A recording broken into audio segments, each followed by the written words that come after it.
morning guys, welcome to Flory Models. Here we are, Friday the 16th September 2016. A lot of 16s today. Busy day. Not so much for me modelling wise, but so far I've been up for the last 3 hours editing our museum visit, which big thanks to Matt for coming, or me taking Matt, I don't know. Matt wanted to go and I said I'll come. That's how that one worked out. Great day. Slightly weird environment because I know that museum so well. I've done it, I can't remember how many times I've been to it, and it had all changed. The layout had completely changed, so it sort of threw me a little bit because they've sort of made space and the lighting's better, and all my little things about the museum where it was overcrammed and it was too dark and you couldn't move. And I haven't been for the last 2 years, and they seem to have done that. But some of the exhibits which I thought would be there, like an FA2 Harrier and a couple other bits and pieces, they weren't there, and I was like, you would think, but there you go, who knows. Anyway, I've done a special video. I don't know what you'd call it. It's not really like a vlog. I've done a walkthrough of the entire museum. Now, I didn't do the entire museum because there were certain areas where you go and you're basically on the Ark Royal in the 70s, and you'll walk around all the different sections of it. It's quite interesting, a little bit of comedy in there, the usual bits and pieces you find in museums. That's really worth it. I didn't film that because otherwise it would have just taken forever, and I didn't want to film every single thing in there because I want to leave some surprises for you guys if you're going to go and have a look there. Cost for getting in is £16, or if you do it, I think, without the government, I can't remember what they call it, the charity donation thing, it's £14 if you do it that way. So it's not one of the free museums that you get in like Hendon and all the rest of it. You are paying, but I think it's well worth it. If you was to spend your time and generally take a more, shall we say, leisurely stroll through the museum, you're probably going to be a full day there. I think if you're more a bit like me and you've done it a few times, you can just whip through it in a roughly, I'd say, about 3-4 hours. Okay, so it's not like a full day if you were doing it, but definitely if you're down here in the southwest, it is worth having a look, and especially if you are into your naval stuff. You've seen basically all the aircraft that are there now, your bits and pieces. As you've seen, I'm going to do loads of reference shots. If you haven't seen the film yet about it, obviously the reference photos that are all in there, there's some more as well. I will put up onto the main site in a week or two. I'm not going to say soon because you know me, I never get around to it, but I'll put them up quite soon. Obviously you can pause the video. It's in the highest resolution I shot it as well, so it should be nice and crystal clear for you and all your bits and pieces. But there is some more bits and pieces and some, you know, just general photos and everything else to add to it as we make our way through. So I do intend to do another one. I must admit, I thoroughly enjoyed it. For me, it's quite nice to say it's an hour's drive just down the road from me. But as you say, it's one of those things where I'd like to do more in the future. A few years ago, and we are going back a few years now, probably 10 years ago now, we used to organise sort of 4 or 5 museum visits every year with Flory Models, and it was a great way of me meeting the members. We'd all say meet up at 10 o'clock at some museum, and we'd go from there and have a great day together, usually a meal in the evening and stuff like that. And it's something I used to really enjoy doing, and we used to do a lot of air shows the same way and all things like that. Over the years, because obviously things have got bigger and obviously time and everything else like that, I haven't had the chance to, one, organise these things, and secondly, participate in them. But it is something I would really like to do, and I would like to get us back onto doing in the future. So if you're up for it, I'm certainly up for it, and maybe in a few other countries as well. I'm not just saying, you know, obviously the UK, as you know, a lot of you know, we travel around the world quite a bit. It would be nice to incorporate things like that as well. So next year and things like that, I would like to do a little bit more travelling. I'd like to get around the world and see you guys as well. So perhaps if we can organise some significant dates and places, that maybe something we could actually make a determined effort to try and get to, and stuff like that. Basically, today as well, I'll be honest with you, I have got the in-laws all descending upon me around about 3 or 4 this afternoon. So, as you can imagine, it's a woman thing. Mel is now doing the house top to bottom, and I've been given a list of jobs as long as your arm I've got to do before they get here. So generally it's one of those things, a family weekend, and a woman thing, everything has to be clean and done and spotless, and I'm going to be sent out on jobs and all the rest of it. So that means I'm not going to get any much time today to be doing anything down here on the bench. Okay, I have got another review for you coming. Actually, it's 1/72. I've got two 1/72 kits that I've actually reviewed, which will be up with you very, very soon. Today I've got the MiG-29, the new Trumpeter one, quite a nice sweet one, and also I've got the Focke-Wulf 190, the Eddard one, 1/72 as well. So if you guys say you've never done anything 1/72, I do listen, and I am doing you some as well. So we're trying to cover all the scales and all the bits and pieces and everything else like that. Okay, tracks. Got to talk about it. Yes, it does look like this is the wrong stuff. Okay, I admit it. This one is for the photo etch. I've been using this stuff now on photo etch for the last, I don't know, 10 years. No, not as long as that. Since AK released it, I think. Let's say I had black in it before, but I've been using this successfully with photo etch, no problem. As we all know, this is the stuff. It basically softens photo etch and makes it easier to bend, as well as obviously blacking in it or rusting it as it is and all the rest of it. Now, the tracks have been sat in here because this is just a very mild version of it, and it is slowly, you might see this working, hopefully the camera lock in, on these tracks. So what I'm going to do is, because I can't do anything all weekend because I've got the in-laws in anyway, I'm actually going to leave this in soak, go to lay down again, okay, all weekend, and we're going to see what it looks like on Monday. Now, as I said, a lot of you have spoken. I've got a couple of guys who actually used to be with the actual the tanks on this particular mark in the era I was doing and everything else, who were telling me it was very, very clean and don't overdoing it, and the stuff about the underside was totally in NATO black and not green as the instructions call, yeah, and all of that. We'll go through all of that next week, okay?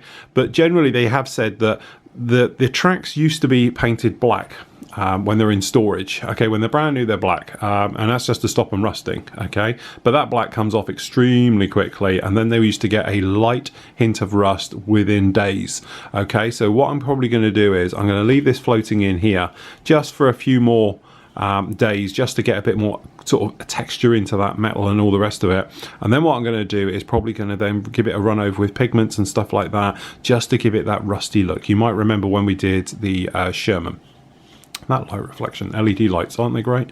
Okay, and stuff like that. So that is what I'm going to do with that one, no problem at all. And then next week, obviously, we're going to be painting this guy. We're going to be going through the motions of getting this guy all painted up. So he's my next week's project to get that one done and finished next week. Okay, in that same time, we can have a run around here. This one is going to be deckled and sorted out next week, because obviously we've got the live show in next Saturday, not this Saturday, next Saturday. So we're going to be doing that one as well. Okay, so we're going to be going through the motions of that. And then this guy down in here, obviously we're going to finish this guy off as well. So we're going to do part of that as a live one.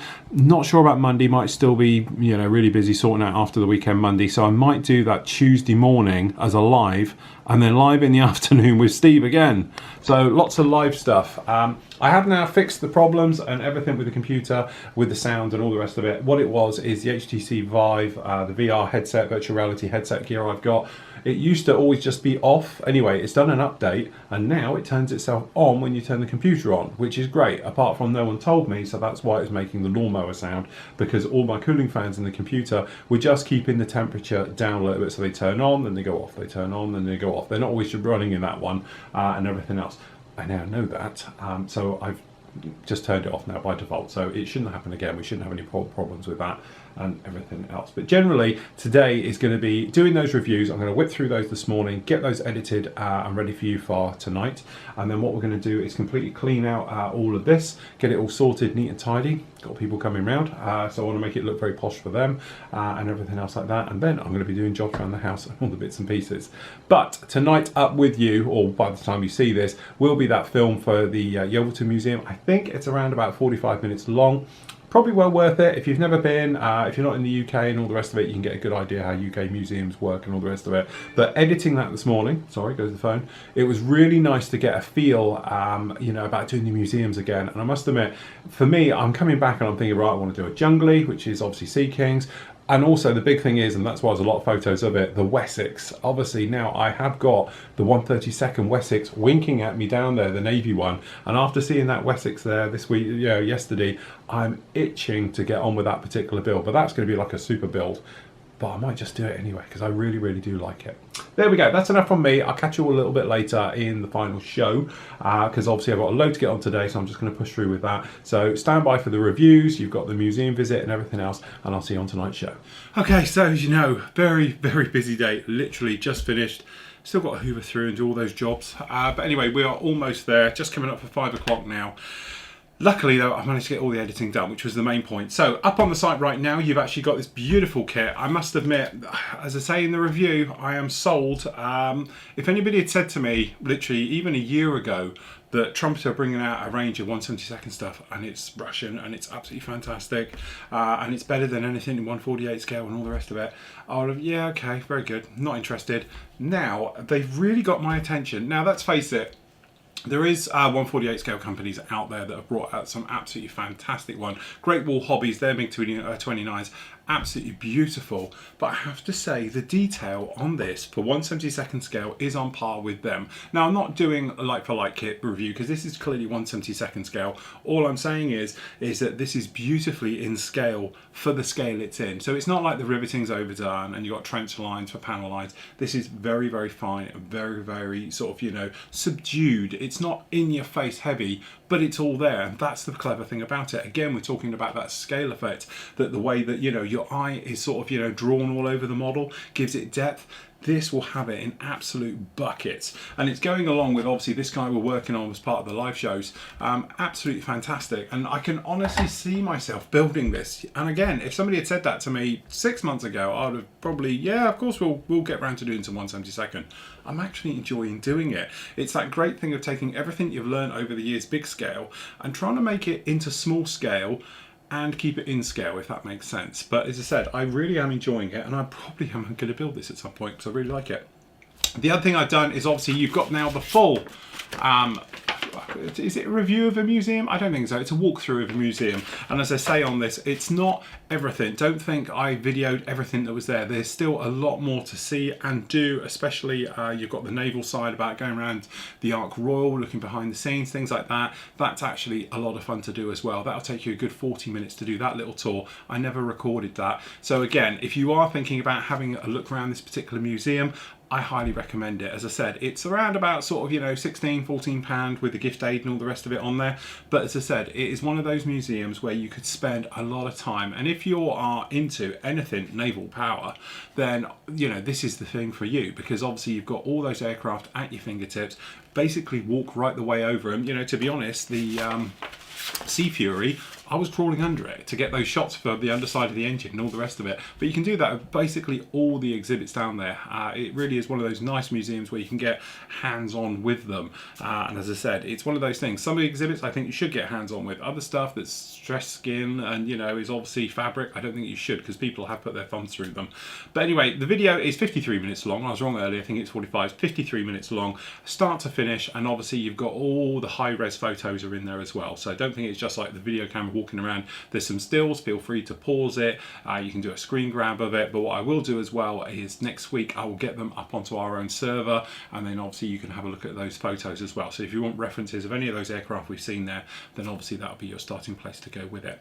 So unfortunately, because I'm running so behind, I'm not going to have a chance to have a look at your great work this week because I'm absolutely flat out. Okay, but what we're going to do is have a look at those properly next week, and we'll make our way around everything else like that. So Monday we're going to be back on, so I'm probably going to do a little bit more work with this guy. Probably going to do it on the Monday now. I was thinking about doing it on the Tuesday, but I think that's going to be too much live on live. So I'm going to do probably another couple of hours live with you Monday morning. Probably going to start about 10 o'clock if you want the heads up for that one, our time. And I'll make a run through with that one. And then obviously on Tuesday, we're going to be starting work on this guy. Okay, I'm pushing through with this one. So we're going to be working on all the camo. So this guy will be finished by the end of the week. I've set myself a goal, so that frees me up then to get onto the big in Japan stuff, which I really want to get going with, and everything else like that. So that is going to be up on Monday, working our way through. The tracks, yes, it is the wrong type of burnishing fluid. I've put the bottle somewhere. Oh, here it is. Okay, this is the photo etch burning stuff. So, or what do we call it? burnishing, that's the word I'm trying to think of, couldn't think of it, fluid. They obviously do the track one. As I say, I don't do much with metal tracks. I've never worked with them before. It's the first time I've done it. I have to say though, I am liking the effect we're getting on this with just this in here, because it is eating in, it's taking its time, it's very, very slowly, but it is doing it. Don't think it's not doing it down in here. And it is giving us a very nice sort of worn metal, natural look to it without it being sort of, you know, in your face too much. I don't know if I can unravel this so you can perhaps see this a little bit more. But it's got that sort of, I don't know, worn metal look without actually being rusty, if that makes sense. So it's actually coming along very, very nicely. So what I'm going to do is we'll give it a complete flat coat, pigment scrub over it to get it down in there. Probably a little bit of dark iron, my old way of doing it. If you wanted to know about it, I'm covering this stuff now. Trousers. But if you want to have a know at it, obviously we're going to use roughly the same techniques as we did with the Sherman, using pigment as our rust, okay, because obviously we've got the new pigment range and everything else like that. So anyway, next week should be really, really fun. Hopefully we'll get both of those finished off as well. And to be honest, I've also done a little bit of preparation work today. I've done the white work underneath here for the actual the gear and the bits and pieces. Going to do the wheel hubs and the other bits and things like that. So that's all ready for decaling. So next week should be a lot of finishes, which will be really, really nice. So there we go. Great week. Thanks for joining me and happy modelling everybody. And I'll see you all on Monday.